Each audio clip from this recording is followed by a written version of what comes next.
SpaceX shares will be traded in less than 5 working days. But just this week alone, 5 major developments dropped that will directly affect what you pay and what happens to the price after you buy. Most people caught 2 of them, maybe 3. The one almost nobody connected. Goldman Sachs estimated up to $60 billion in forced buying for SpaceX. Not from S&P 500, from the Nasdaq 100, starting 15 days after listing. That clock is already running.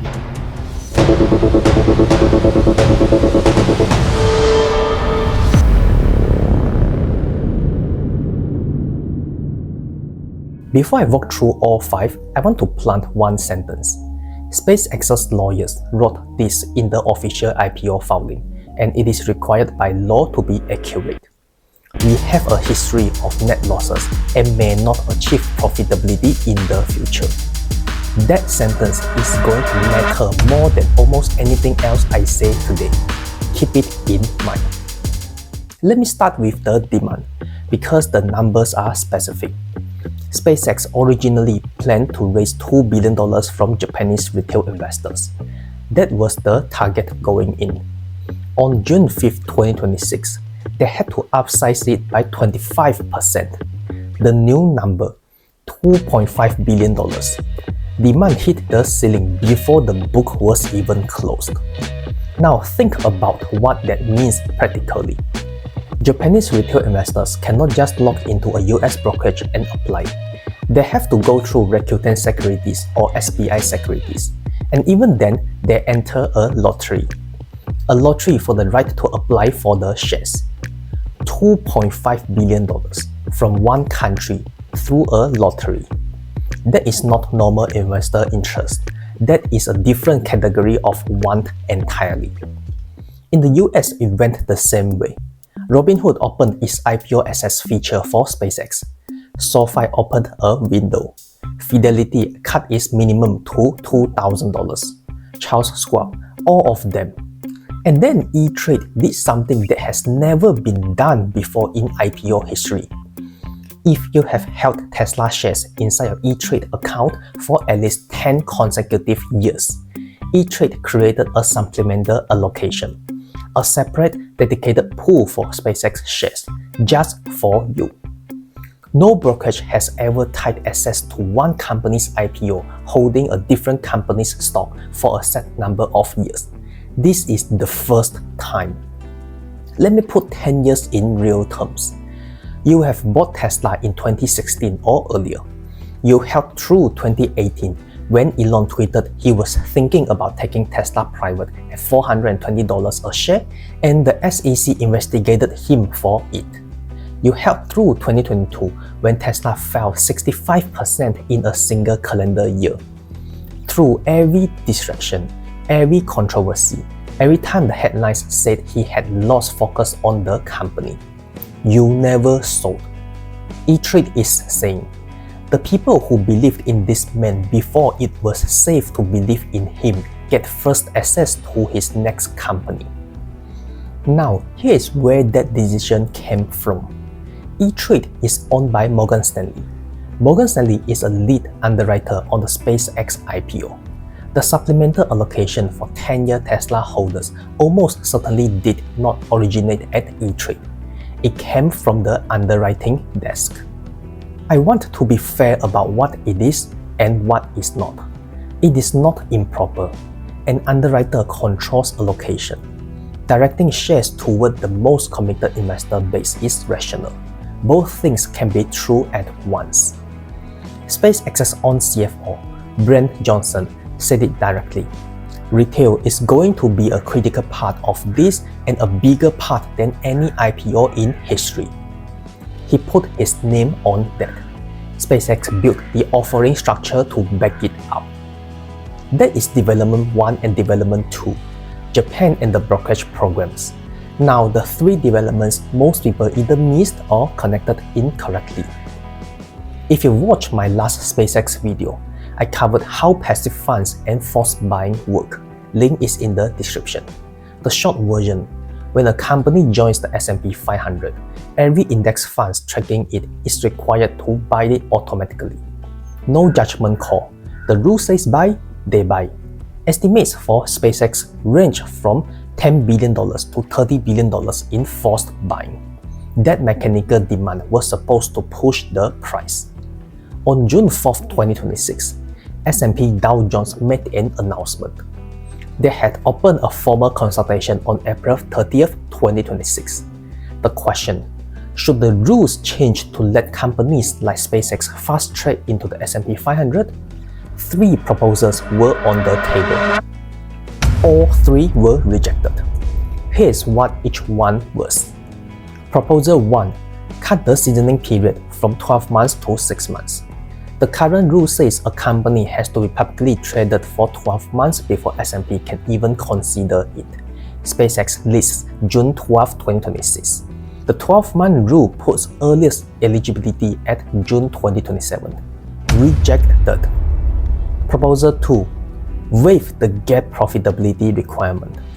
GAAP profit means profit calculated under standard accounting rules, not the adjusted numbers companies prefer to highlight. The S&P 500 requires positive GAAP earnings in the most recent quarter and a positive total across the 4 trailing quarters combined. SpaceX lost $4.94 billion in full year 2025. In Q1 2026 alone, $4.28 billion. Rejected. Proposal 3. Waive the float requirement. The S&P 500 requires at least 10% of a company's total shares to be publicly available. SpaceX is floating roughly 4.2% of total shares, less than half of the threshold. Rejected. S&P's exact words: exceptions to the financial viability, seasoning, and IWF requirements should not be granted solely based on market capitalization. In plain English, being enormous is not enough. You have to meet the rules, all of them. The $10 to $30 billion in S&P 500 forced buying is not happening in 2026. 3 separate gates are closed. If you are thinking about selling Tesla to buy SpaceX, hit like before we keep going. It helps this rich next person making the same call. And tell me below, does the S&P ruling change how you are thinking about the $135? I read every reply. I know some of you were taught to read S&P say no as the forced buying is cancelled. I understand why. That is the logical connection. But here's what happened on the other side of that story, and almost no coverage put it in the same article. While S&P was saying no, Nasdaq was doing something different. On May 1st, 2026, 6 weeks before the SpaceX listing, Nasdaq changed its fast entry rules for the Nasdaq 100. Think of it like 2 different sports leagues with 2 different rule books. S&P 500 and Nasdaq 100 both have index funds that track them. Both create forced buying when a new company enters. But they wrote their own separate rules for how and when a company gets in. And this year, they made opposite decisions. New Nasdaq rule: any newly listed company ranking in the top 40 by market cap enters the Nasdaq 100 after just 15 trading days, not 12 months. 15 days, and the float requirement eliminated for this track. Goldman Sachs ran the estimate: up to $60 billion in forced Nasdaq 100 buying, starting 15 trading days after June 12, 2026. Now put both numbers next to each other. The S&P 500 has roughly $10 trillion in tracking assets. The Nasdaq 100 has roughly $5 trillion. The S&P 500 is larger, but the Nasdaq 100 event fires in 15 days. The S&P 500 event requires a GAAP profitability gate with no confirmed date. Here's what I'm personally watching over the next 30 days. Whether the Nasdaq 100 inclusion announcement came before or after any additional SpaceX filing amendments. If new information drops before the 15-day window closes, the forced buying event and the new pricing signals will land on top of each other. 2 institutions, two completely different answers, two completely different timelines. The S&P story and the Nasdaq story are not the same event. Most coverage this week treated them as one. They are not. The clock that matters most in the next 30 days is not the one that made the headlines. The 12-month seasoning rules means S&P cannot consider SpaceX until June 2027 at the earliest. Most coverage focused there. But the 12-month clock is not the hard gate. The GAAP profitability requirement is. And I want to show you what that gate has looked like for other large companies because the data is clear. Uber went public on May 10, 2019 at $45 a share. At that price, the market valued Uber at roughly $75 billion. Uber could not join the S&P 500. Same reason as SpaceX, not GAAP profitable.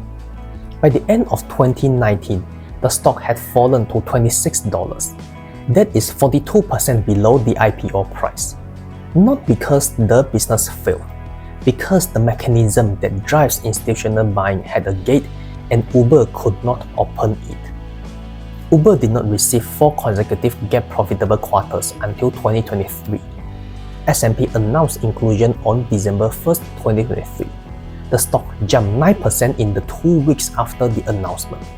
It traded around $60 at that point, higher than the $45 IPO price, but only after 4.5 years, and only after a 42% fall first. Airbnb went public in December 2020 at $68 a share, opened at $146 on day 1, 115% above the offering price. S&P inclusion, September 2023, nearly 3 years. Stock rose 7% on the announcement. DoorDash, also December 2020. S&P inclusion, March 2025. Over 4 years. In every case, the binding gate was not the 12-month calendar. It was 4 consecutive GAAP profitable quarters. Now SpaceX. SpaceX was GAAP profitable in 2024. Net income, $791 million. That was before the XAI acquisition. In 2025, after absorbing XAI, net loss, $4.94 billion. Q1 2026 alone, $4.28 billion loss in a single quarter. There is no disclosed timeline for when that turns around. SpaceX is entering the market at $1.77 trillion. Uber entered at $75 billion. The profitability pattern is the same. The scale is roughly 24 times larger. And now you understand why the sentence I mentioned at the start of the video matters. We have a history of net losses and may not achieve profitability in the future. That is not a hedge buried in fine print. That is SpaceX's lawyers telling you the GAAP profitability gate has no guaranteed opening date. The Uber gate took 4.5 years. The SpaceX gate could take more. It could take less. But it does not have a date. That is the part of the S&P ruling that most headlines did not finish explaining. At $135 a share, SpaceX is valued at $1.77 trillion, 7th most valuable company in the United States at listing, bigger than Tesla at its current price. To justify $1.77 trillion, you are not buying this year's income statement. You are buying what this business looks like years from now. So let me tell you what it looks like today. Starlink first. 10.3 million subscribers as of Q1 2026, up 105% year over year. 2025 operating profit, $4.42 billion on $11.39 billion in revenue, a 39% operating margin. The business is real and profitable. But here's the number from the same filing that I did not see in the mainstream headlines. Starlink's average revenue per subscriber per month was $99 in 2023. By Q1 2026, it was $66, down 33% in 3 years. Subscriber count is the number everyone watches. Revenue per subscriber is the number that tells you how much money each customer actually generates.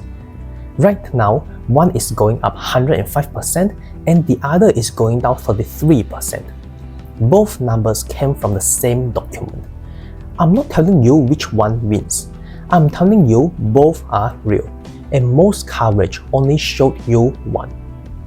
For anyone holding Tesla who is considering a rotation into SpaceX, this is the business you are rotating into. Profitable at the operating level, growing fast, with revenue per customer moving in the wrong direction over the last 3 years. When a business grows its customer count and charges each customer less, you need to know which one is setting the trajectory. Now the Colossus and Anthropic story. I covered this in detail in my last video. Link is in the description. The $1.25 billion per month contract, the 90 days termination clause, and the $45 billion headline versus $3.75 billion in committed revenue. Watch that first if you haven't seen it. The piece I did not cover, the GPU utilization rate. The S1 does not publish how full Colossus is actually running. Third-party analysis of satellite imagery and power consumption estimates it was running at roughly 11% of capacity under xAI's on usage before Anthropic signed on. If that estimate is accurate, the facility was nearly empty before the contract existed. Utilization rate is the standard metric analysts use to evaluate infrastructure business. A data center that is 90% full and a data center that is 11% full are priced differently. SpaceX did not publish the number. The absence is worth noting before you decide what the $45 billion backlog is actually worth. And then, just as I was finishing this research today, Development 5 broke. Google, $920 million per month, roughly 110,000 NVIDIA GPUs, October 2026 through June 2029. Combined with the Anthropic deal, SpaceX is now collecting roughly $2.17 billion per month from 2 compute customers. Total contract value across both, approximately $75 billion. One customer was a deal. 2 customers starts to look like a business model. But look at the structure. Google's contract has the same 90-day termination clause as Anthropic's. After December 31st, 2026, either side can walk away in 90 days. 2 massive contracts, 2 identical exit ramps. The utilization question just got smaller. The termination question just doubled. And then page 51. When SpaceX submitted its amended S1 in early June 2026, one sentence was added to the section covering future strategic transactions. No announcement, no press release. Fortune found it going through the amendment line by line. SpaceX may issue a significant amount of equity in connection with future transactions. That sentence was not in the original filing. Wall Street's reading: SpaceX is signaling a Tesla acquisition. A combined entity would be valued at roughly $3.4 trillion based on current prices. I read that sentence 4 times. I cannot tell you what it commits to, but if SpaceX issues significant equity in a future transaction, the people who bought at $135 are buying before they know the full structure of what they own. I'm not saying the merger is coming. I'm saying the sentence is there and it was added after. I've covered dozens of videos about SpaceX over the past 2 months. Each time I research it, the question gets heavier. It is not whether the business is real. Starlink is profitable. The launches work. The contracts exist. I know which index clock has a confirmed date and which one does not. What I cannot answer yet is whether the $135 price already built in that difference. 3 things I'm watching. 1. Nasdaq 100 inclusion. Roughly 15 trading days after June 12, 2026. That is late June or early July. Goldman Sachs estimated up to $60 billion in forced buying. Watch the price behavior in the 15-day window. That is the first mechanical event. 2. SpaceX quarterly earnings after listing. The GAAP profitability gate is the real gate for S&P 500 inclusion. The first quarter SpaceX reports positive GAAP net income is the quarter the S&P 500 clock becomes real. Uber took 4.5 years. Watch the quarterly numbers, not the calendar. 3. Any further amendments to the S1 before June 12. If page 51 is the start of a larger disclosure, the next filing is where it appears. This week, demand from Japan forced a 25% upsize. E-Trade rewarded 10-year Tesla believers with a dedicated line that has never existed before. And 2 index operators looked at the same company and gave it 2 completely different answers. And Google just signed a $920 million a month compute deal a few hours before this video was finished. The question those 5 developments put in front of you is not whether SpaceX is a great business. The question is which mechanism the $135 price is waiting for. Time will answer that. If this breakdown was useful, hit like and subscribe. I go 3 layers deep every week.